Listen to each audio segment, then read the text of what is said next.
Hei, sa vaatab Beauty with Kerli videot ja täna ma näitan teile ühte uut huvitavat meigitrendi, täpsemalt öeldes siis kulmutrendi.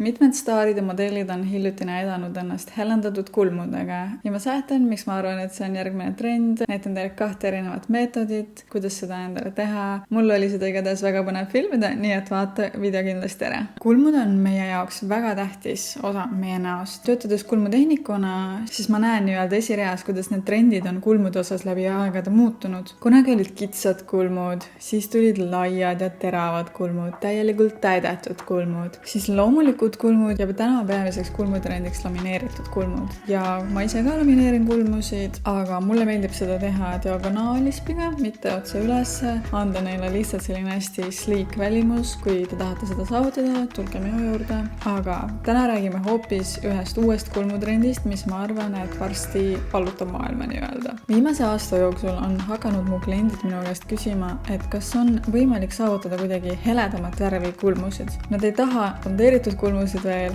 aga nad ei taha neid klassikalisi tumedaks värvitud kulmusid. Poolpüsivärvid, millega me siis kulmusid kulmuhooldustes värvime, need ikkagist jätavad suht tumedaks kulmud. Nende seas on küll olemas helepruun, hall, aga nendega saab üliheleda tooni ainult siis, kui tõesti hoida neid värve paar minutit peal. Kui ma viin läbi korraliku kulmuhoolduse, mille puhul värv kestab kliendil ikkagist kuu aega ilusasti, siis see värv on seal peal kokku 15–25 minutit olenevalt siis kliendist. Ja ma olen täna kindel tänu sellele, et inimesed ihaldavad natukene seda heledamat kulmu saada. Nähes, mida siin staarid on postitanud, siis järgmiseks trendiks on helendatud kulmud. Ja on 2 peamist põhjust, miks ma arvan, et ei ole väga hea idee teha seda püsiva protseduurina, ehk siis kulmukarvasid reaalselt blondeerides. Esiteks, kui me käime juuksuris oma juukseid helendamas, siis juuksurid näevad ülipalju vaeva, et saada ilusat tooni, aga kulmuhoolduste maailmas on ainult üks blondeerimiskreem ja that's it, ehk siis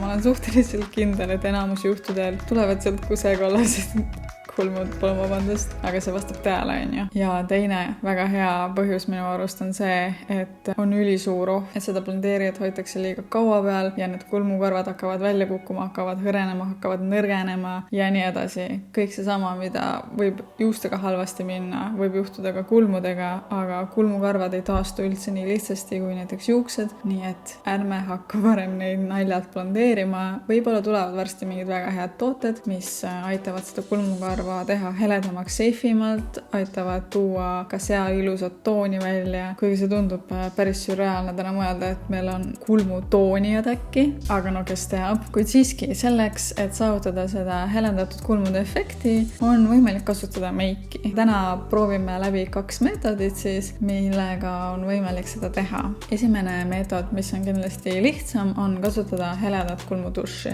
Minul on siin Anastasia Beverly Hillsi tooniv kulmukeel ja see on hästi kihvt toode, sellepärast et tal on sees ka mingisugune nagu sädelus ja minul on toon blond, sest et ma olen ise ka blond, aga kui sa oled brünett ja tahad saavutada seda helendatud kulmuefekti, siis üks populaarsemaid toone just selle toote puhul on caramel. Ma tean, väga paljud USA meigikunstnikud soovitavad seda ja praisivad nii-öelda, aga praegu mu kulmud on varasemalt ka lamineeritud, toonitud, nad ei ole päris selliselt loomulikult siis. Samas ikkagist on näha, et mul on kulmukarvad peas ja mulle meeldib ka pigem see helendatud kulmude puhul, et ma ikkagist näen, et seal on karvad, et ei ole seda efekti päris, et kõik on ära nullitud. See stiil on kindlasti selline edgym, natukene julgem võib-olla, samas näeb ikkagist päris kihvt välja. Kui sul on näiteks aukudega kulmud, siis ma isegi natukene joonistaksin alla ikkagist kulmukarvasid nendesse kohtadesse, kus sul ei ole üldse karva. Näiteks mina siia ja siia alla.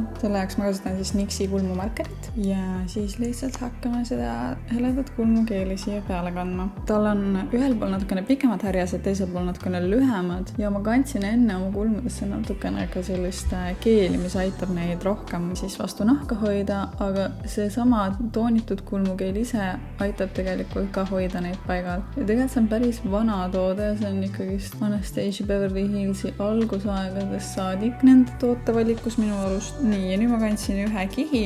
See kulm on natukene siis heledamne, aga see on nii-öelda üles ehitatav, ehk siis kui sa tahad veel heledamat tulemus, siis kanname natukene veel. Ja selleks, et teda natukene ühtlasemaks saada, siis ma käin tavalise kulmuharjaga natukene selle üle siit. Nii, see on siis ilma ja see on selle kulmukeeliga. Ja see on selline hästi õrna efekti andev, samas ikkagist midagi on näha, nii et ma usun, et see variant on see, mis sobib enamus meigikandjatele. Pluss see on ka üsna lihtne ikkagist. Let's go crazy, ma panen 3. kihiga veel. Selle aplikaatori otsas on teda natukene rohkem, nii et kui sa tahad tugevamat efekti saada, siis kanna alguses selle tipuga siia kulmule seda ja siis kammi läbi. Rohkem ma ei paneks, aga nagu ma ütlesin, teine meetod on veel. Ja teine meetod on natukene tugevam, natukene intensiivsem ja selleks on siis peitekreemi kasutamine. Ma näitan ka, mida ma oma kulmu alla kasutasin. Ma kasutan Caldwelli juuksekreemi siis oma kulmude fikseerimiseks. Ta toimub selle suhtes väga hästi, et fikseerib nad ära. Ma arvan, et ausalt öeldes on ka isegi veidi odavam kui väga paljud kulmutooted, mis seda sama asja teevad. Ja peitekreemina ma kasutan oma enda isiklikku lemmikut hetkel, Diori Skin Correct peitekreemi ja seda sama kulmuharjakest. Natukene lihtsalt kannan siia kulmuharja peale seda ja hakkan teda oma kulmudesse siis kammima. Ja see annab rohkem selle efekti, et need kulmud sulanduvad su ülejäänud näoga kokku, kui sa oled seda sama peitekreemi näiteks juba kasutanud.